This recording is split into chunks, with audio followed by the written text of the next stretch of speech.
ముందు పడుతున్నారన్న last and final మీరు ఉద్యమం చేయండి, దాని వెనకాల మేము అందరం ఉంటాం, వరంగల్ జిల్లా ఉంటాం, చూడదు అందరూ ఉంటాం అని చెప్పడం జరిగింది. అన్నగారు దానితో పాపం చాలా ఇబ్బంది పడి చాలా కష్టపడి ఎంతో ప్రయాసాలు ఓర్చుకొని ఎన్నో రకాల వార్నింగ్లు. అన్నను మీకు తెలియదు కాదు, అన్నను హౌస్ అరెస్ట్ కూడా చేశారు. ఒకసారి పెట్టినప్పుడు మీటింగ్ ఇక్కడ పెట్టినప్పుడు 300 మంది 400 మంది వరకే పర్మిషన్ ఉండే కాబట్టి అన్నగారిని హౌస్ అరెస్ట్ కూడా అరెస్ట్ చేసి పాపం ఇబ్బందులకు గురి చేయడం జరిగింది. అయినా కూడా పాపం ఆయనకు యాక్చువల్గా ఏంటంటే ఈ యొక్క పని చేయాల్సిన అవసరం లేదు, అయినా కూడా ఆయన ఆర్ఎంపీ దాంతోనే పైకి వచ్చింది కాబట్టి ఆర్ఎంపీ కోసం ఆయన కష్టపడతాడు. కానీ ఇందులో ఇన్ని గ్రూపులు ఉన్నాయన్న సంగతి మీకు తెలియదు. వాస్తవం ఏంటంటే నాకు కూడా తెలియదు, నేను కూడా కొత్తగా వచ్చిన. ఈ సంఘం అంటారు, ఆ సంఘం అంటారు, 30-40 సంఘాలే రాష్ట్ర నాయకులు. అసలు ఒక దేశానికి ఒక ప్రధానమంత్రి ఉంటాడు, అదే రకంగా ఒక సీఎం ఉంటాడు. కానీ మన దగ్గర మాత్రం 20 నుంచి 30 మంది రాష్ట్ర నాయకులు ఉన్నారు. ఏ నాయకుని దగ్గర పోవాలని అర్థం కాని పరిస్థితుల్లో మేము ఉన్నాం. ఈ నాయకుడు పిలుస్తాడు, ఆ నాయకుడు పిలుస్తాడు. అసలు ఎవరైతే పని చేస్తే అందరు కలిసి రానని చెప్పి జై పిఎంపీ, ఆర్ఎంపీల పిఎంపీల ఐక్యత, ఆర్ఎంపీల పిఎంపీల ఐక్యత.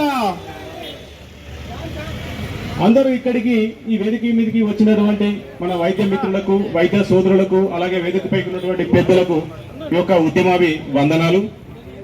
ముఖ్యంగా మనపైన మన అందరిపైన ఒక 429 జియో అనేది ఇష్యూ చేయి. మన 429 జియో ప్రకారం మన గవర్నమెంట్ ఇచ్చినటువంటి ఏదైతే ఉందో జియో ప్రకారం మనల్ని ఆ యొక్క 429 జియో ప్రకారం మనం పేద ప్రజలకు వైద్యాన్ని మనం ఇవ్వకూడా మనపైన వివక్ష చూపుతున్నటువంటి ఈ యొక్క గత ప్రభుత్వాలు అయితేనేమి, ఇప్పుడున్న ప్రజెంట్ ఉన్న ప్రభుత్వం అయితేనేమి, మరి మనము గ్రామీణ ప్రాంతాల్లో ఉన్నటువంటి పేద బడుగు బలహీన వర్గాల్లో ఉన్నటువంటి గ్రామీణ ప్రజలకి మనం ఎప్పుడు కూడా 24 గంటల కావాలని కోరుకుంటూ నాకు ఈ అవకాశం ఇచ్చిన మీ అందరికీ అభినందనలు తెలియజేస్తూ జై హింద్.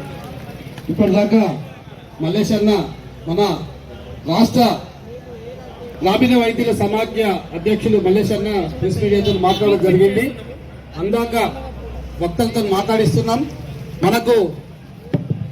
మన వైద్యానికి ధన్వంతరి అత్యంత ప్రాధాన్యతమైనటువంటి భగవంతుడు కాబట్టి ఒకసారి కావాలని కోరుకుంటూ నాకు ఈ అవకాశం ఇచ్చిన మీ అందరికీ అభినందనలు తెలియజేస్తూ జై హింద్. ఇప్పటిదాకా మల్లేష్ అన్న మన రాష్ట్ర గ్రామీణ వైద్యుల సమాఖ్య అధ్యక్షులు మల్లేష్ అన్న ప్రెస్ మీడియాతో మాట్లాడడం జరిగింది. అందాక వక్తలతో మాట్లాడిస్తున్నాం.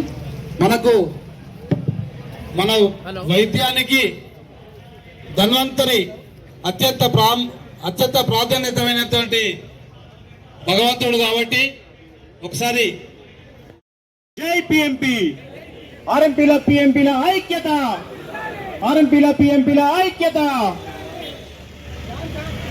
అందరూ ఇక్కడికి ఈ వేదిక మీదకి వచ్చినటువంటి మన వైద్య మిత్రులకు, వైద్య సోదరులకు, అలాగే వేదికపైకి ఉన్నటువంటి పెద్దలకు ఈ యొక్క ఉద్యమావి వందనాలు. ముఖ్యంగా మనపైన మన అందరిపైన ఒక 429 జియో అనేది ఇష్యూ చేయి. మన 429 జియో ప్రకారం మన గవర్నమెంట్ ఇచ్చినటువంటి ఏదైతే ఉందో జియో ప్రకారం మనల్ని ఆ యొక్క 429 జియో ప్రకారం మనం పేద ప్రజలకు వైద్యాన్ని మనం ఇవ్వకూడా మనపైన వివక్ష చూపుతున్నటువంటి ఈ యొక్క గత ప్రభుత్వాలు అయితేనేమి, ఇప్పుడున్న ప్రజెంట్ ఉన్న ప్రభుత్వం అయితేనేమి, మరి మనము గ్రామీణ ప్రాంతాల్లో ఉన్నటువంటి పేద బడుగు బలహీన వర్గాల్లో ఉన్నటువంటి గ్రామీణ ప్రజలకి మనం ఎప్పుడు కూడా 24 గంటలు